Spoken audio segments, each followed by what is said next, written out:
So normally I start these videos by letting you know how many games I've played in the last month, and then I'm doing quick little 30-second reviews on all of them. But honestly, like the title of this video says, I have no idea how many games or what I played this month. Hello, welcome to Quackalope. Thank you for joining me. Today we're reviewing all the games that I played in February, and like I said, I don't know. I have a few of them. We're going to talk about, don't worry, this is not just going to be me saying that I don't know. We're going to be able to dive into some of them, but earlier in February, I started avoiding my phone a little bit more. And granted, over the last week or two, I have not been as good at it as I would like to be, but I'll leave a video link or a link to the video down below that kind of inspired me to separate from always being online constantly. And I've done my best to do that. It has not always been effective, it's not always been perfect, but it has been what I have attempted to do over the last period of time. And I have to say, in some ways it has been helpful. In some ways it's helped me relax, focus on playing more games. In some ways it's helped me read a little bit more and take more time to go on walks and just not always be absorbed by social media and absorbed in the sort of endorphin rush of checking everything every day, always knowing anything that's happening. But on the other side, it has been bad for me tracking the food that I've been eating, because that's on the phone. It's been bad for me tracking every hour of my day that I work, that I'm productive, because that's on my phone. And it's been bad for this series. It's been bad for tracking board games. I actually had a notebook that you've seen in some of the videos so far. I don't know where it is right now, but that little notebook has been what I've been using to write down ideas, keep track of some of the games, but I found I'd write it in the notebook and then not transfer it to BG Stats, which is normally the source that I use for tracking everything that I do. So let's see here. The last time I tracked was first, I tracked through most of February, up to like February 21st. Then I stopped until March 1st, so I missed like a week and a half there when Shira and I traveled down to Florida. We played some games on the road, but I just didn't insert them into this. And then from March 1st and March 2nd all the way up to now, March 16th, I've been terrible at tracking what I've been playing.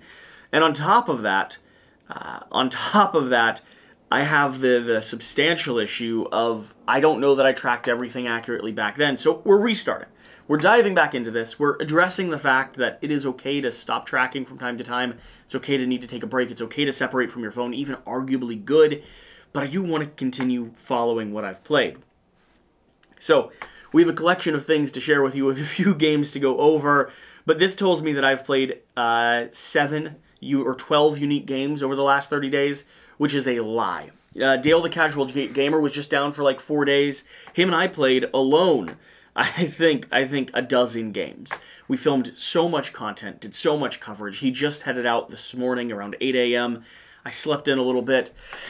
And now we're back here. We're back to doing this. So let's talk about how I track to start with. And I need to do maybe a dedicated video on this down the road. But I use BG Stats, which is a phone application that does an amazing job at tracking the players, when you played, how long the games took, what your ratings, reviews, thoughts of them are, and it integrates with BG as well, Board Game Geek. So it's a really nice back and forth.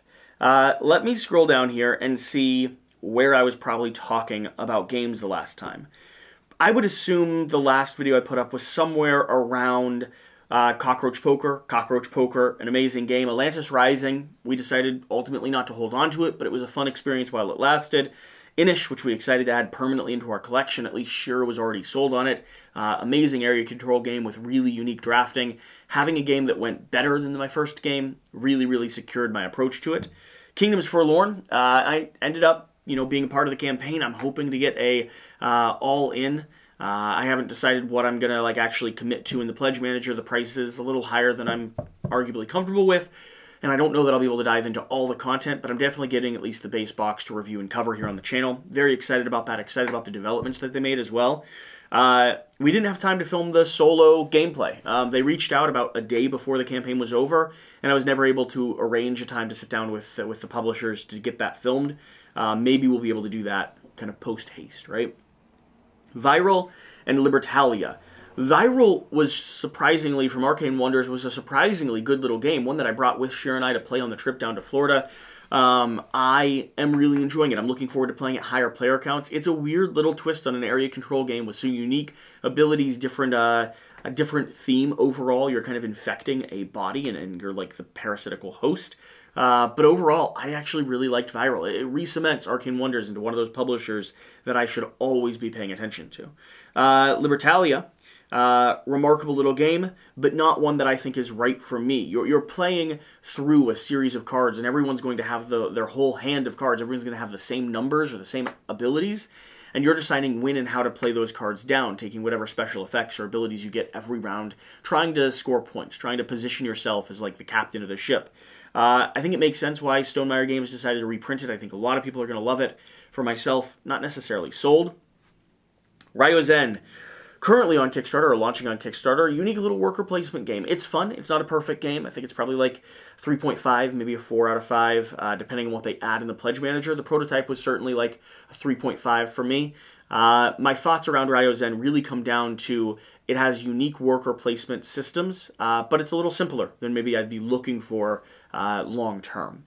Illiterati was very, very cool. Russian Railroads is one of our favorites. Really looking forward to getting Ultimate Railroads or Railroads of the World or whatever it is. That is going to include some other modules which keep the same Russian Railroad system that is so popular in the kind of Euro genre and apply it to different boards with different effects, different randomness, different mixing and matching. Very excited to dig into that when it finally arrives. Indonesia was not a game that I really enjoyed, honestly.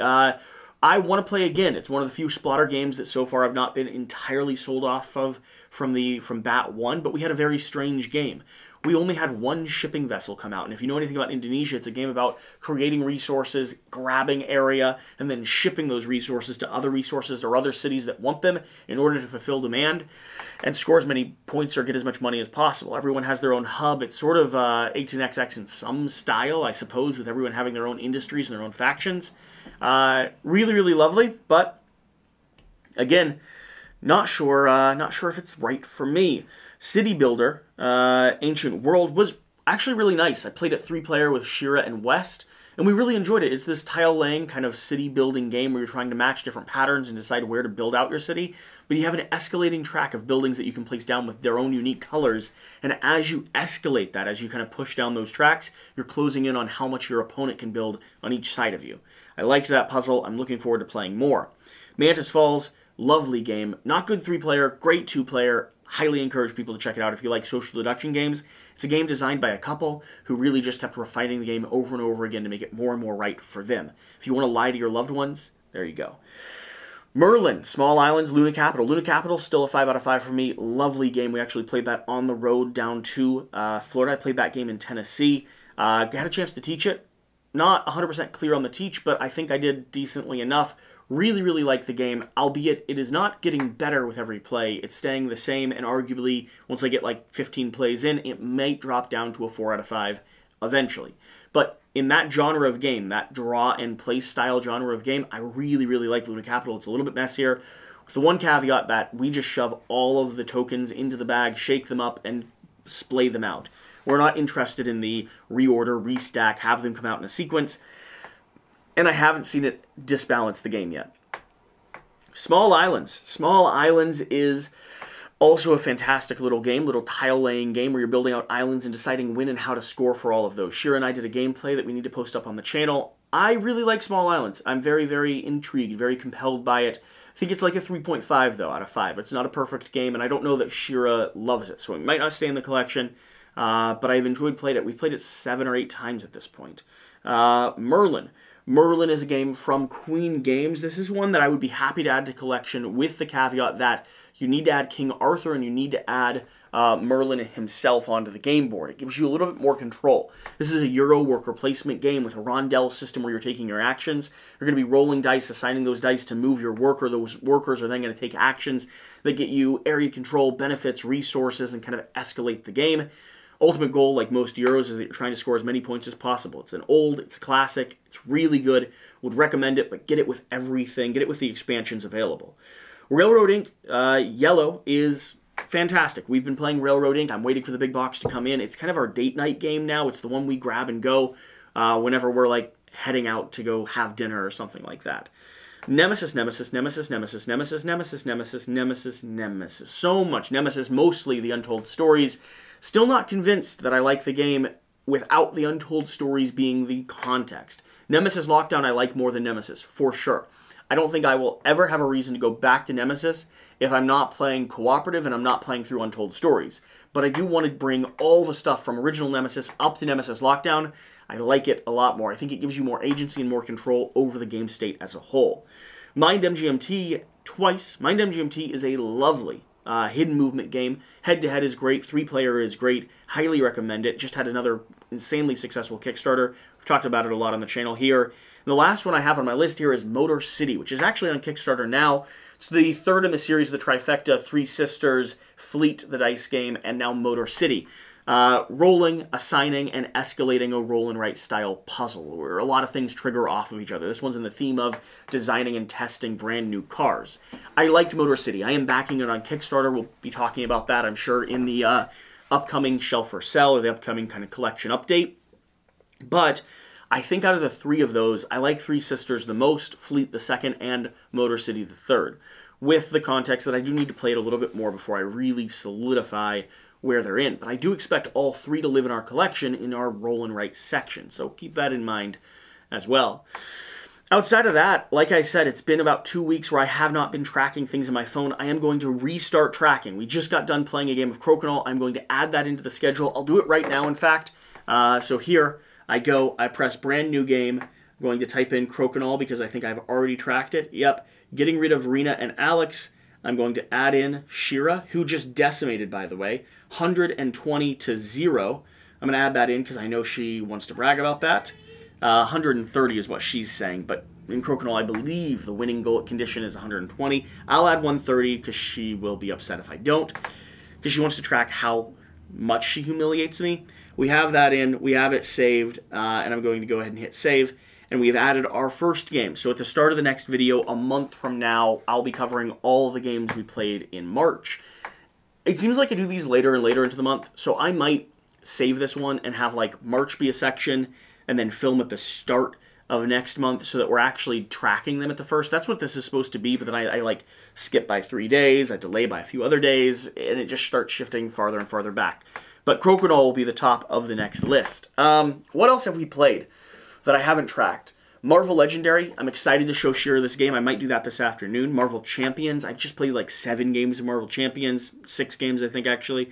Really, really loved it. Played through the one of the campaigns, and I am just such a big fan of it. I really think I've mastered playing as Rocket Raccoon, and I've done some helpful stuff when it comes to learning how to build a deck, which has been very helpful. I need to get my Marvel Champions organized, though. That's the next puzzle that I have to figure out. Outside of that, we played Nemesis Lockdown, did a recorded gameplay of that. Again, I like it a lot. I'm liking it more than I like original Nemesis, and I'm planning on keeping both in the collection, just permanently. I think they're insanely thematic, and there's an argument to be made that with the right group or the right story condition, the right context, the games can be remarkable. Beyond that, what else have we played? I played Battlestar Galactica for the first time, one of the top 100 that we're covering. Played Unfathomable. I was able to cover and kind of compare both of those, which was a blast. So far, my gut check is I like Battlestar a lot more than Unfathomable, to the point where I would choose to purchase Battlestar or find a copy of Battlestar, and I don't think I would own Unfathomable in the collection, just because I think Battlestar does it better than Unfathomable does. But I probably do need more plays to be entirely fair on that. We also covered a ton of prototypes.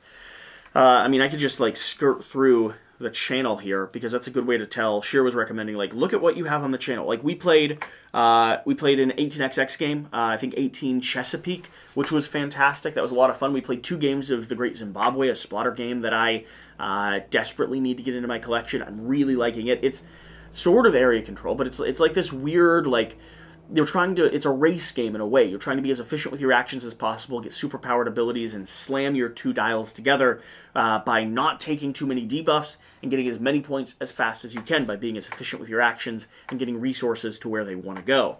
Malia, We did coverage of that. We're going to be doing a gameplay or some other conversational coverage. We did like a 10-minute or less stylized video, which I really liked, but I understand the feedback that some people in the community have given that the VO, the voiceover, yeah, we have 12 thumbs up, 13 thumbs up, I just thumbs up the video, of me leaving a comment saying, hey, I'll come up with something more conversational as well, because we did this VO thing. I wrote worked with Devin to write the script. We, went back and forth a little bit. I sent it over to a VO artist, hired them since it was a sponsored video to do a customized 10-minute or less style. I then filmed and edited. So it is all our words, but I think it feels more commercialized and less Quackalope, less human, right?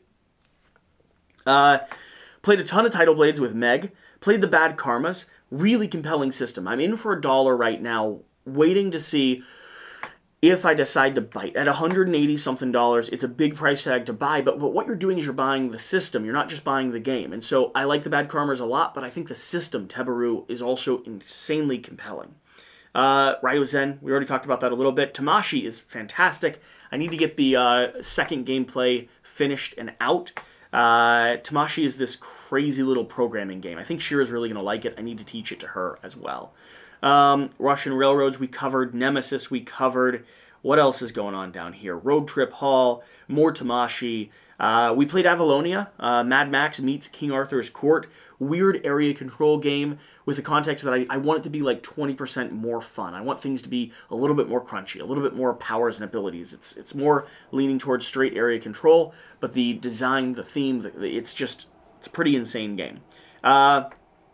Sleeping Gods, we're starting a campaign. Shira read through the rulebook just recently with the brand new expansion, the brand new standalone coming out. We want to get some coverage here on the channel. Terraforming Mars co-op was amazing. I actually kept the prototype to do some more coverage of, possibly. Unsettled is brilliant. I mean, this is only 12 days ago that I'm going through. Like, what else do we have? Mythic Mischief is fantastic. Illiterati is fantastic. Earth Under Siege, really interesting stealth game. If you want a dungeon crawl that focuses on, like, the Tom Clancy's Splinter Cell, very compelling one. Three Sisters, like I said, I think my favorite out of that series so far. Far Cry, coming up soon. Kickstarter got delayed a little bit, but really looking forward to sharing that with everyone. Yeah, I mean, just so much stuff. We haven't played Kingdom Death for quite a while. We need to do that. But yeah, we have a lot of things to dive into. But all that being said, this is just a quick little 30-second review, an update letting you know that I, once again, have no idea what I've actually covered or played over the last month. But we're going to do a hard reset. I'll try to aim for a announcement or a update video on the 1st of January, March, April. Oh no. I'll have to do the 2nd of April or the 30th of March, because the 1st of April, of course, is April Fool's. And I haven't thought about what we're doing yet. If you made it to this part of the video and you have any comments down below that let us know what we should do in terms of an April Fool's joke, let me know. And with that, that's an update video. That's our monthly touch base, let you know, kind of all over the place. But I like you. I love you. I want some more of you. And with that, we'll see you next time.